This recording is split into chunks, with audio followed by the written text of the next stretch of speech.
మీరు ఈ పంటను తీయడం వల్ల ఎదురైన అనుభవాలు ఏంటి? ఎదురైన అనుభవాలంటే ఫస్ట్ మేము పోయిన సంవత్సరం ఫస్ట్ స్టార్టింగ్లో జూలైలో స్టార్ట్ చేసినాం. ఆ క్రాప్ బాగానే వచ్చింది.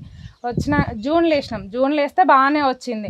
తర్వాత జూలై పోయింది. జూలైలో బ్యాచ్ ఖరాబ్ అయింది. ఆగస్టులో ఖరాబ్ అయింది. పురుగులు దెబ్బతిన్నాయా? మొత్తం పురుగులు అంటే అక్కడ నుండి బాగానే వచ్చినాయి. వచ్చినాక మా షెడ్లో పురుగులు వేసినాం. మంచిగా ఫస్ట్ మోల్ట్, సెకండ్ మోల్ట్ అయిపోయింది. అయిపోయినాక ఫోర్త్ మోల్ట్లో కూడా మంచిగా 6 రోజులు ఫీడింగ్ వేసిన దాకా మంచిగానే ఉన్నాయి. తర్వాత ఇక మంచిగా గూళ్ళు అల్లుకునే టైంకు పాల పురుగు అయింది. అట్లా చాలా నష్టపోయినాం.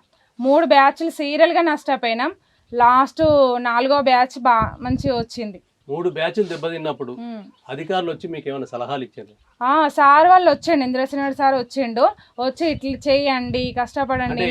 లోపం ఎక్కడ ఉన్నదని చెప్పిండ్రా? వాతావరణం టెంపరేచర్ హెచ్చుతగ్గులు ఉండడం వల్ల జరుగుతూ ఉంటుంది. అంటే టెంపరేచర్ ఎక్కువ ఉన్నప్పుడు జరుగుతుందా, ఎండలు ఎక్కువ ఉన్నప్పుడు జరుగుతుంది? అంటే వర్షం పడుతుంది కదా సార్. వర్షం పడ్డప్పుడు మంచిగా కూల్గా ఉంటది. తర్వాత ఒకటేసారి ఎండ వెళ్ళే వరకు ఇట్లా ఉడుకుతా ఉంటది.